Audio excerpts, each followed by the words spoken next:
Մենք հերթապահություն ենք իրականացրել տարածություն բոլոր ընտրատեղամասերում, շատ ընտրատեղամասերում 2 դիտորդով, մենք քանի որ համատեղ նախաձեռնություն ենք, դրա հնարավորություն ունենք, ուստի ամենուրեք ենք մենք եղել, կարողացել ենք ֆիքսել եւ այն տեղամասերը, որում ընտրական գործընթացը նորմալ է ընթանում եւ այն տեղամասերը, որտեղ ընտրական գործընթացում կան խնդիրներ, եւ այն տեղամասը, որտեղ ընտրական գործընթացը մեղմ ասած դուրս է եկել հունից։ Խնդրահարույց է եղել այն տեղամասերում, որտեղ մենք տեսել ենք բազմապիսի տեխնիկական խնդիրներ։ Օրինակ, ընտրատեղամասի տարածքը փոքր է, դա բերում է կուտակումները բերում են որոշակի ասած քաոսի եւ ընտրական գործընթացը կազմակերպելու բազմաթիվ տեխնիկական խոչընդոտների։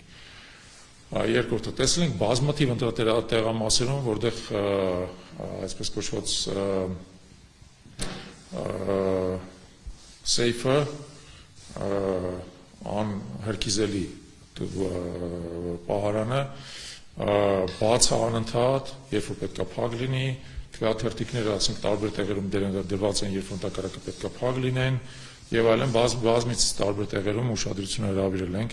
տեղամասային հանձնաժողովի նախագահների, որոնք պետք է մի քիչ ավելի ուշադիր լինեն դրա նկատմամբ։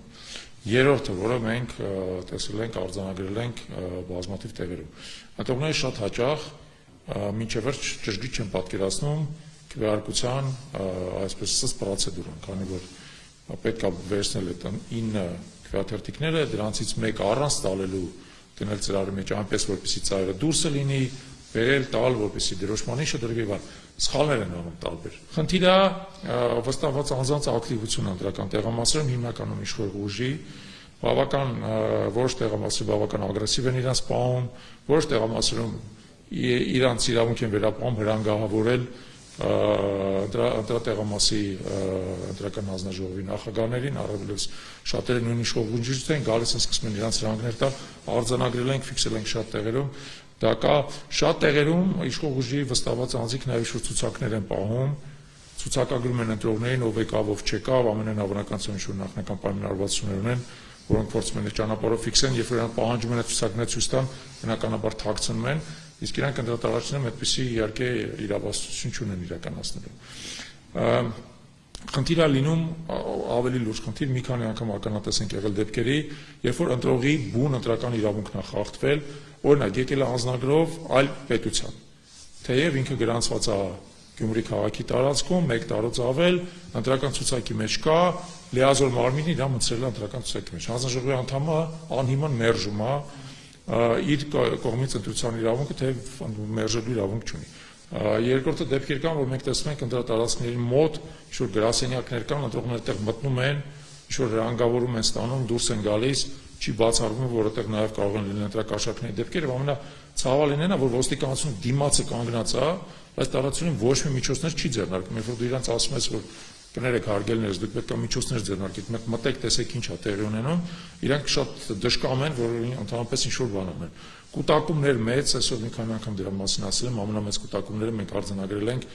60 եւ 70 ընտրատարածքների դիմացը, դրանք իրար մոտ են 100 մետր հեռավորության վրա, իրանց արանք հնգած խաչմերուկը տարածորեն, ասենք, տասնյակ եւ երբեմն հարյուրավոր քաղաքացիներ կանգնած փողոցում եւ փորձում են ուղղորդել մնացած քաղաքացիներին, ընտրողներին եւ այլն, մենք պարբերաբար գնում ենք ոստիկաններին հորդորում ենք, որպեսզի իրանք այդ կուտակումները ցրեն, իրանք հիմա զարմանալի պատասխան եմ այսօր ստացել, ասում եմ, տեսնում եք 20 հոգի կանգնած են ցրեք այս մարդկանց ընտրատարածքից 30 մետր հեռավորության վրա։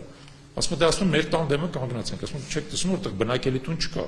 Դե ինչ որ ընտրական շտաբը դիմացը կուտակված է։ Այդ մարդկանց պետք է ցրեք, դրա ուղղակի պատասխանատվությունն է։ Դուք հիմա ուզում եք որ այնտեղ կոնֆլիկտ լինի, ուրիշները մոտենան, լրագրողները բան կոնֆլիկտ սարքեն, գնացեք իրանց ցրեք, դուք ոստիկաններ եք, դա պետք է կատարեք։ Ինչ կարող եք ասել, արդյոք այս խախտումները կարող են ազդել ընտրությունների ընթացքին, թե դրանց ծավալը, ձեր արձանագրած խախտումների ծավալը այնպեսին չէ։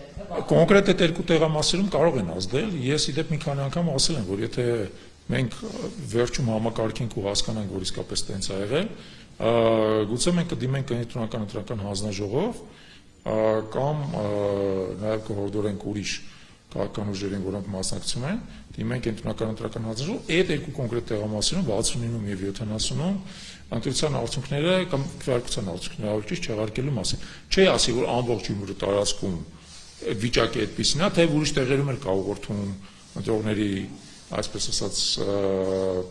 տեղաշարժ եւ այլն, հա, բայց այդ կոնկրետ երկու ընտրատարածքները իսկապես շատ խնդրահարույց են։